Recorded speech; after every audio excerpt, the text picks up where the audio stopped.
Quand j'ai eu mon concours et que j'ai intégré les mines de Paris, après 2 ans de prépa, je pensais naïvement que tout le monde allait juste me féliciter et dire bravo l'ingénieur. Enfin, le titre d'ingénieur, ça claque, non? Ingénieur. Et pourtant, très vite, en fait, je me suis rendu compte que beaucoup de gens ne savaient pas ce que c'était un ingénieur. Et encore moins un ingénieur généraliste. Dans la tête des gens, un ingénieur, c'est un expert en moteur, un expert en fusée, un mec qui fait des maths, qui répare des ordinateurs. Bref, en gros, soit tu travailles chez Tesla, soit chez la NASA.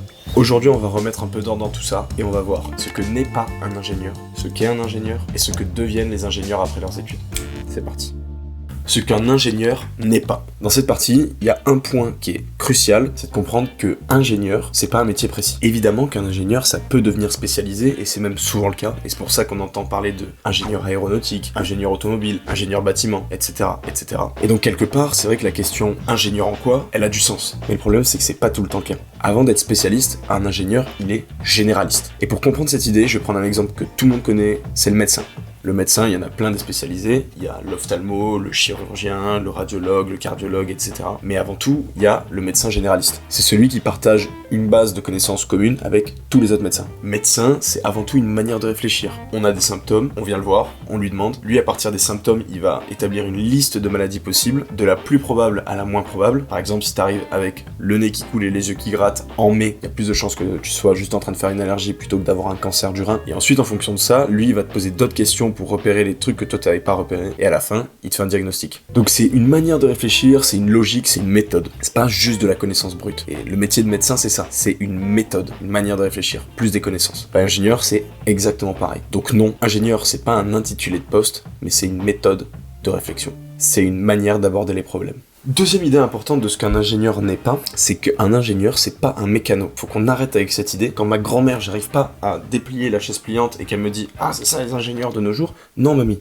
Non. Donc pourquoi on a cette idée-là? Parce que en fait, pour nous les ingénieurs, c'est souvent dans les fusées, les moteurs, etc., etc. Mais c'est pas le cas. En prépa, par exemple, on fait beaucoup de thermodynamique. On apprend à écrire les équations de la chaleur, qui expliquent comment la chaleur d'une combustion devient de l'énergie mécanique. On sait théoriquement donc comment fonctionne un moteur de voiture. On sait calculer son couple, sa puissance, son rendement. Mais si je suis amené à devoir réparer un moteur de voiture, j'espère qu'il va se réparer tout seul parce que ça sera plus rapide. Même chose en informatique. C'est pas parce qu'on sait coder que je vais savoir réparer un ordi ou que je vais savoir réparer la Freebox. S'il y a plus d'internet, mamie, encore une fois, c'est pas moi qu'il faut appeler. Il faut arrêter avec cette idée que l'ingénieur, il est aussi manuel. C'est souvent pas le cas, c'est souvent beaucoup plus théorique. En fait d'ailleurs, les études d'ingénieur, c'est quasiment que de la théorie. La pratique, elle vient plus tard, elle vient dans les stages, elle vient dans les expériences pro, les premiers jobs, et encore parfois, même dans tes jobs, en fait, il y a pas de pratique physique, un chercheur en physique quantique, il y a peu de choses sur lesquelles il peut s'entraîner vraiment. C'est un exemple naze, mais vous comprendrez. Et enfin, la dernière chose qu'un ingénieur n'est pas, un dernier mythe à dégommer, on n'est pas des calculatrices humaines. C'est pas parce qu'on a fait énormément de maths et qu'on a aimé les maths pour faire des études d'ingé qu'on sait faire du calcul mental comme des monstres. C'est pas vrai. À partir de la prépa, de toute façon, il n'y a plus que des lettres, et en plus, c'est même pas les lettres de notre alphabet, c'est les lettres grecques. Donc bref,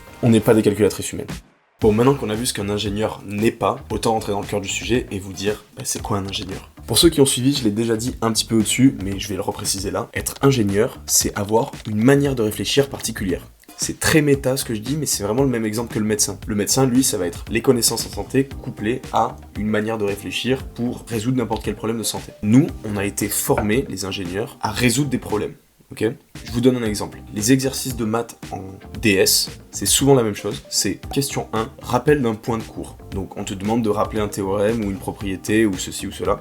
Tu dois la restituer. Deuxième question, démontrer quelque chose. Comme par hasard, cette démonstration, elle utilise le point de cours que tu viens de rappeler juste avant. Donc en fait, déjà dans la question 1, on vient de t'aider pour la question 2. Question 3, on te rajoute une question ou deux avec des hypothèses en plus, on te fait montrer des nouvelles sous-propriétés, tout ça. Et question 4, c'est en général la question qui a un lien avec le titre de l'exercice. C'est la question qui réunit tout le problème et qui est la question finale. Et cette question-là, elle va devoir utiliser tout ce que tu as montré avant pour être aboutie. Cette manière de réfléchir, vous allez voir pourquoi c'est important. Par exemple, les concours de maths les plus durs, ce sont ceux de l'X et de l'ENS. Et très souvent, à l'X et à l'ENS, t'as des questions très ouvertes où en fait ça va être juste la question 4 dont je vous ai parlé. T'as pas toutes les questions intermédiaires qui viennent t'aider, c'est vraiment juste la dernière question et c'est à toi de faire tout le cheminement intellectuel avant. En fait, ce qui est marrant, c'est que tous les problèmes dans la vie sont comme ça. Et c'est pour ça que je dis que la prépa nous a formés à résoudre des problèmes. C'est pas le contenu, c'est pas les maths l'intéressant. C'est comment on résout un problème en maths. Comment on résout un problème en physique. On a des hypothèses, on a des connaissances, il y a des trucs qu'on qu'on aimerait prouver pour pouvoir arriver à conclure sur le truc qu'on cherche, enfin sur le problème qu'on cherche à résoudre, et c'est comme ça pour 99,99999% des problèmes. Par exemple, vous appuyez sur le bouton de la télécommande et la télé s'allume pas,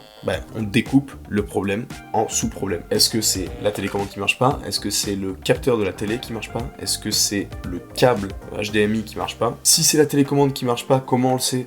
On teste les piles en les mettant dans un autre instrument, on teste si le bouton clique bien, enfin voilà, c'est décomposer les problèmes, mettre des hypothèses, tirer des conclusions en fonction des sous-problèmes qu'on vient de résoudre et arriver à une conclusion finale. Donc au final, c'est ça qu'on nous apprend pendant les études d'ingénieur. C'est pas juste faire des calculs compliqués, c'est pas faire des sciences pour faire des sciences. C'est la manière dont les sciences sont faites qui nous apprennent énormément sur la manière de réfléchir qu'on doit avoir face à un problème. C'est attaquer n'importe quel problème avec rigueur, méthode et logique.